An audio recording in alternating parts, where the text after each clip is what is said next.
VC. This is Luke, Hot Wax and Cool Vinyl. Welcome back. Unless this is the first time you're viewing my channel, then as always, simply welcome. Okay, this is Monday. It is November 15th, 2021. It is the week before Thanksgiving. I just returned from a trip to Pittsburgh to visit my daughter. My wife and I left Veterans Day Thursday. We got home yesterday. And of course, I bought some records. Aside from visiting my daughter, my wife and my daughter went to a Van Gogh exhibit. It's a traveling Van Gogh exhibit across the country. They loved it.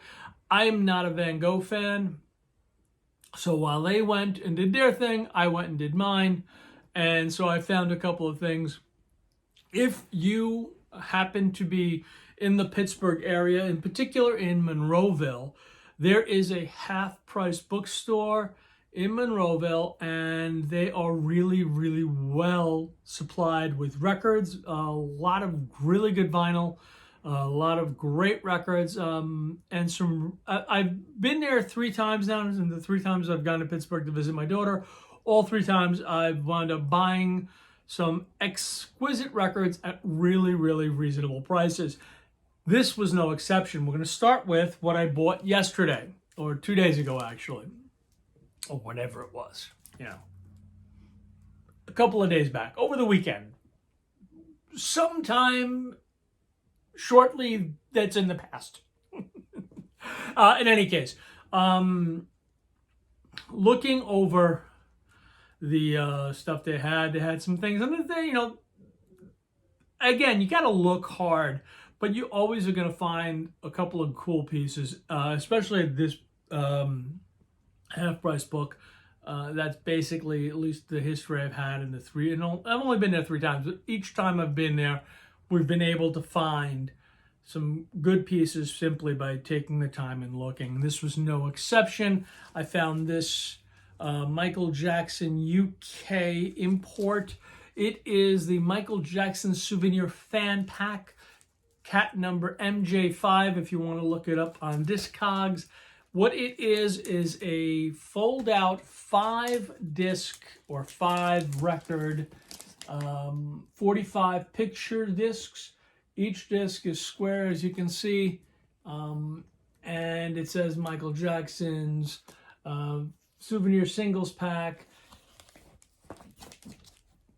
And it's 5 records, 5 45s, and then you have the one booklet in the bottom here, which covers the last of the 45s. And if you flip it over, the back end creates a Michael Jackson poster. It was super cool. It was super, super cheap. Again, I don't know if somebody perhaps mispriced this, or I know that they had several price stickers, one on top of the other, so it was $10 for this thing. And the first sticker they had was $50, which is about where it should be, according to Discogs, for something in this condition. But I brought it to the front desk. I said to the guy, is this the right price? And he said, absolutely. It's been discounted, so I was able to get this thing for $10. Don't ask me how, why. I was just going to say thank you very much to Half Price Books in Pittsburgh. You really made me happy. Now, I'm not a Michael Jackson fan to the point where I want the 45 picture disc, but I'm also not going to pass something up that I know I can either resell this coming Sunday at my record show, at the record show I'll be doing, or on eBay or on Discogs. It's just, one of those things you look at it, you're like, I'm not going to pass it up. It's just not going to happen. So moving on to the next. This is a jazz record. It is Big Mabel. This is on Brunswick. This is a 1962 press. And also really nice shape, really good condition. Overall, the record plays great. She is a jazz soul vocalist with some blues, jazz soul / blues vocalist. She's got really a dynamically wonderful range in her vocals. This album I had bought, I shouldn't say I had bought. This was part of a collection that I purchased from a very, very good friend of mine named Michael, and he's also doing the record show this weekend. And he had made a huge record buy, and basically had 1,200 records, and I think I've told this story several times, but basically these 1,200 records, he offered me what was left of this purchase, and it was 1,200 albums, which is what he offered me. And he literally gave them to me for the price I paid. I think it was more just to cover his gas when he went and got the stuff than anything else. So this one I bought a couple of weeks ago as part of that purchase, and as I go through those albums, I haven't really gone through all of them yet. I've gone through all of them quickly, but I really need to sit down and go over some more. But this was one that I had put in my to be cleaned and to be filed pile of records, and literally forgot about it until this morning because I'm off from work today, and I was able to get to it and clean it up and put it on the stereo. And I said, this is such a good record, I want to share it with everyone in the vinyl community. So again, what more can a woman do? Big Mabel is the artist. 1962 Brunswick. Can be had really, really inexpensively. Average price on this thing is like $9 on Discogs. Probably can get it cheaper. But if you like female vocalists, if you like soul, jazz vocalists of that era, grab a copy of this or put it on, play it on your TuneIn or on your Pandora or YouTube, whatever you want, whatever your preference is, and listen to some cuts. I don't think you'll be disappointed. It's a great record. What we have on and we're listening to in the background is Oscar Peterson Trio. This was this weekend. I did pick this up this weekend. This is a really just easy listening, smooth jazz record. I love Oscar Peterson. I think he's terrific. Right up my alley as far as my preference in jazz. I'm not a big free jazz guy. I mean, obviously the Miles Davises, the Coltranes, the Art Peppers, the big names, the superstars. There's stuff that isn't completely free jazz I absolutely adore. I can just eat it up with a spoon. But when they get into the free jazz period, it gets a little bit so far above where I can actually comprehend it. It just doesn't sound pleasurable to me. I know that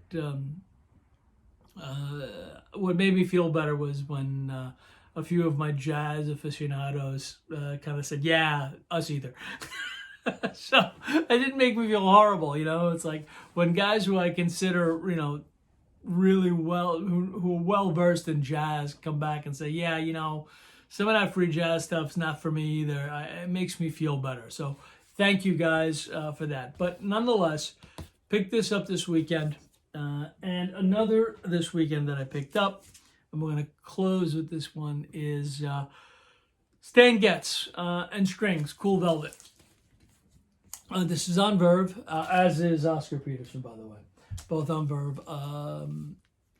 This is, again, easy listening, jazz, smooth jazz. This is really just, commercial jazz stuff that I can, wrap my head around and I can put on my turntable. And it's just easy to listen to. It's pleasurable to listen to. It's just a relaxing, soothing thing, especially when you get home from work in the evening. This time of the year, especially get home, it's dark outside, and it's like, ugh, so I throw some of this on, I put on my headphones, and maybe I have a fire going in the den, and I just kind of kick back for about 20 minutes, decompress from the day, listen to some Stan Getz, listen to some Oscar Peterson, listen to some Miles or some Coltrane, Coleman Hawkins too, and just kind of like kick back and relax. So this is also really well maintained as far as records are concerned. Absolutely on point. And voila. So that is it for the purchases from Pittsburgh. Both the Peterson and the Stan Getz, found them in this little obscure antique flea market-ish thing. I don't know where. It was in Pennsylvania. We were driving around. We just happened to find it. Very reasonable. They were $1 each, so not going to go wrong with that. And they're both in really, one's cleaned, very, very good condition. So I like them both. Picked them up. Thankful for the opportunity to have them at $1 each. And so that's it for this week. Next weekend's video, the one before Halloween, I am doing that record show next Sunday.